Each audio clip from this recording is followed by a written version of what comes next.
টাকা আর সম্মান এই দুটো জিনিস কখনো এক নয়। টাকা ভিক্ষা করেও পাবেন, কিন্তু সম্মান অর্জন করে নিতে হয়। জীবন হলো এক অসমাপ্ত উপন্যাস, যার শেষটা কেউ লিখতে পারে না। বর্তমান যুগে একটা অভাবী মানুষকে সবাই ভয় পায় যদি কিছু সে চেয়ে বসে। পুরুষ মানুষের হাসিকেও কখনো বিশ্বাস করতে নেই, কারণ তারা মৃত্যু সমান যন্ত্রণা নিয়েও মুখ খুলে হাসতে পারে। যদি আপনি শিক্ষিত হয়ে এই সমাজে ভুলকে ভুল আর ঠিককে ঠিক না বলতে পারেন, তাহলে আপনি শিক্ষিত হয়ে এই সমাজের বোঝা ছাড়া আর কিছুই না। পরের টাকা ও সম্পদ কৌশলে মেরে দিয়ে শেষ দায় জান্নাত খোঁজা ভণ্ডামি ছাড়া আর কিছুই না। যদি আপনি টাকা কামাইতে না পারেন, তাহলে আপনি যতই জ্ঞানী হন না কেন, সেই জ্ঞানের কোনো মূল্য নেই। একজন জ্ঞানী মানুষকে ভুল ধরিয়ে দিলে আপনি হবেন তার বন্ধু, আর মূর্খ মানুষকে ভুল ধরিয়ে দিলে আপনি হবেন তার শত্রু। বিয়ের পর স্বামীর মাঝে প্রেমিকের প্রতিচ্ছবি খুঁজবেন না, কারণ পুরুষ মানুষ সংসারের দায়িত্ব নিলে পারফিউম দিতে ভুলে যায়।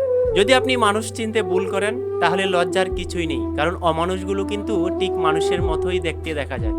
যদি তরকারিতে লবণ অতিরিক্ত হয়, তাহলে তরকারি নষ্ট হয়। আর একটা মানুষের যদি টাকা অতিরিক্ত হয়, তাহলে তার চরিত্র নষ্ট হয়।